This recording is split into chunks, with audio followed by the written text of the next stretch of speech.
Selamat sore, salam warahmatullahi wabarakatuh Indonesia. Sore ini langsung kita bikinkan VT. Pertanyaan kamu kita seperti biasa di kolom komentar. Ini mungkin masih banyak yang salah kaprah atau memang masih ada yang percaya. Mungkin itu ketergantungan dari mereka masing-masing. Kembali kawan kita mempertanyakan tentang nyerip lar primer pada merpati. Berarti ini merpati bahan yang bakalan dilatih untuk dijadikan player ya. Gimana sih bang sistemnya? Gimana sih caranya? Tetapi sebelum saya jawab ini ya, saya tekankan di sini, saya sama sekali nggak menganjurkan untuk merpati bahan kolong ya, khusus merpati kolong, tapi itu kolong meja ataupun kolong bebas. Saya tidak menyarankan untuk nyerip lar merpati primernya.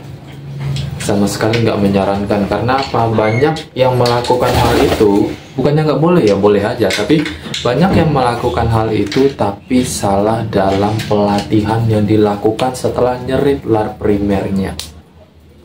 Jadi berujungnya gimana? Nanti ujung-ujungnya si merpati bukannya terbang tinggi, punya otot yang bagus di sayapnya, tapi malah nanti kebiasaan terbang pendek karena berat. Itu proses pemahaman yang salah. Jadi bukannya nggak boleh nyerit lar merpati, boleh, tapi harus tahu cara melatih setelah lar merpati tersebut diserit. Gimana caranya? Nah, di sini kita curhatin bareng-bareng. Semoga bermanfaat video kita siang ini.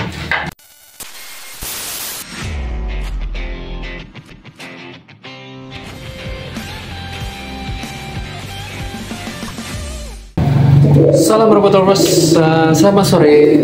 Terima kasih banyak untuk udah mampir, subscribe, like, komen, bantu jawab di kolom komentar bertanya. Terima kasih banyak untuk yang udah mampir. Terima kasih banyak untuk yang beli produk di link yang sudah saya sematkan, produk-produk yang sudah saya sematkan di VT. Silakan. Kebutuhan produk apa? Nanti saya sematkan. Tinggal langsung tekan barang produknya di VT saya langsung. Tinggal check in, check out, selesai sampai rumah. Oke? Tanpa basa-basi, langsung sesuai opening awal. Yang dimana boleh nggak sih kita menerapkan serit lar merpati itu pada primernya, atau bulu primer merpati, bulu inti merpati bahan itu harus kita serit saat kita ngelatih bahan. Khusus merpati kolong bebas dan kolong meja, kalau saya jawab tidak diharuskan. Bahkan saya sendiri gimana ya, sama sekali nggak melakukan sih.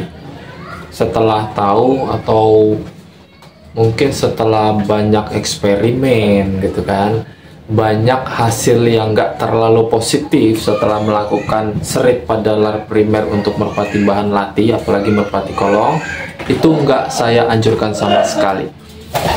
Karena kenapa? Sesuai opening awal, kalau salah latih setelah serit lar primernya, si merpati bahan tersebut memang berotot, tapi susah mendapatkan ketinggian karena salah latih. Jadi bukan karena salah nyerit lar primernya, tapi salah latih saat setelah melakukan serit pada lar primer. Bingung nggak? Nggak bingung. Di sini saya jelaskan sedikit, yang penting jelas dan padat. Oke, sini kita jelaskan secara logika, meskipun nggak ada mungkin nggak ada player atau bahan player yang saya serit karena memang saya nggak nyerit lar primer ya. Nah, di sini saya kasih contoh sebentar ini.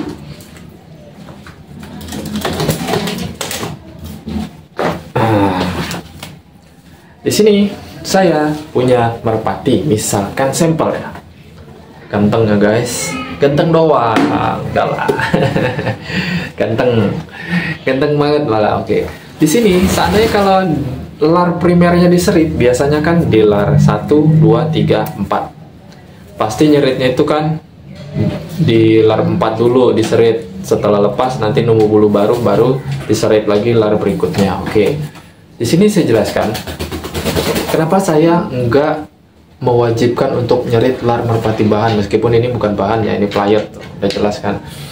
Karena gini, kalau kita salah latih, jelas bakalan membuat si merpati bahan tersebut nanti bukannya cepet tinggi, malah nggak mau tinggi. Karena apa? Biasanya sistem seperti itu dilakukan pada sistem merpati balap long sprint. Secara logikanya gini, kita serit lar primernya, otomatis kalau kita lock depan jarak 5 meter, 10 meter, si merpati tersebut pasti nggak bakalan mau tinggi. pasti nyeprit, pasti terbang pendek, itu pasti. Tapi untuk merpati kolong, mereka tujuannya biar apa? Katanya dengan alasan biar otot sayapnya jadi, nanti pas setelah rampas terbangnya tinggi. Oke lah, masuk logika pemahaman seperti itu. Tapi biasanya dilakukan serit seperti itu dilakukan untuk merpati long sprint. Karena apa? Merpati long sprint semakin dilatih seperti itu, diserit larnya, dia semakin terbang pendek. Setelah rampas dia kebiasaan terbang pendek. Karena long sprint nggak butuh ketinggian untuk menghindari tekanan angin. Jadi dari kecil sudah terbangnya berat, pendek, jadi kan terbangnya pendek, nggak sampai tinggi-tinggi. Sampai nanti dia dewasa, rampas, setelah bulunya jadi, dia tetap kebiasaan terbangnya pendek. Tapi berbeda lagi kalau merpati kolong. Secara logika, kalau memang kita nyerit lar merpati kolong, terus terbangnya berat, kita latih, kita lock jarak 5-10 meter dengan alasan biar otot sayapnya jadi, setelah rampas dia bakal terbang tinggi, salah bos. Yang ada apa? Yang ada nanti dia kebiasaan terbang pendek. Bukannya dia nggak bisa tinggi, tapi mindset memorinya sudah menanamkan hal seperti itu dari kecil. Karena terbangnya berat, dipaksa jarak jauh, otomatis susah mendapatkan ketinggian. Setelah dewasa, setelah rampas, niatnya mau dijadikan player, niatnya sudah jadi, malah apa? Malah kebiasaan terbang pendek. Jadi gimana mas? Seandainya kita lakukan pada merpati kolong, terus kita sering, boleh nggak? Boleh aja. Tapi caranya yang beda, cara pelatihannya yang beda. Jadi nggak terlalu fokus lock depan 5-10 meter, tapi fokuslah pada pelatihan push up. Logika, dengan cara push up, merpati naik turun, itu lebih menderita daripada lock depan jarak 5 meter, 10 meter, misalkan 20 kali lock depan 5 meter, 10 meter. Lebih menderita 20 kali saat push up dalam posisi lar primernya diserit. Karena lebih berat posisi lar. Tuh ya, jadi bukannya nggak boleh untuk merpati kolong nyerit, boleh. Tapi sistem pelatihannya aja yang beda. Untuk teman kita ini kalau memang udah terlanjur nyerit lar merpati nggak apa-apa. Yang pasti itu bahan player. Fokus aja ke push up-nya dulu, karena push up itu meskipun dari jarak 1,5 meter, 1 meter, 1,5 meter, itu juga bisa membantu fokus merpati jantan kepada betinanya. Jangan salah. Tapi saran saya, setelah nanti bulu lar primernya udah numbuh baru, jangan diserit lar primernya. Karena apa? Nanti bakalan kebiasaan. Bukan nggak mungkin aja gitu. Mungkin namanya terang merpati kolong, induk jantan merpati kolong, bukan merpati kolong pasti tinggi. Cuma kalau kita salah melatihnya, tetap aja kita yang bakal merusak si merpati bahan yang kita latih. Jadi bukan si merpatinya yang nggak prospek, tetapi kita sebagai owner yang melatihnya yang nggak benar. Untuk kawan kita ini sudah jelas. Ini saya rangkum lagi. Kalau seandainya lar primernya sudah diserit, ini merpati kolong ya, sudah diserit, stop lakukan terlalu sering lock depan 5-10 meter. Bukan stop, jarang-jarang harus dilakukan. Jadi lebih fokus kemana? Lakukan push up. Lakukan push up itu udah cukup menderita.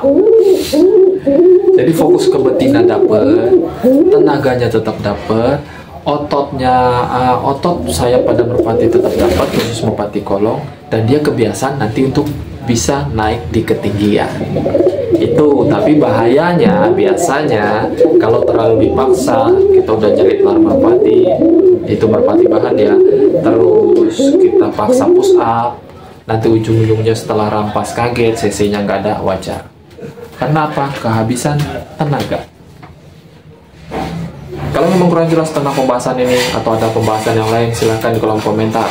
Curhat, cerita, protes, silakan. Yang penting menggunakan kalimat yang sopan. Saya rasa cukup untuk VT kita sore ini. Terima kasih banyak. Salam merpati Fresh Indonesia.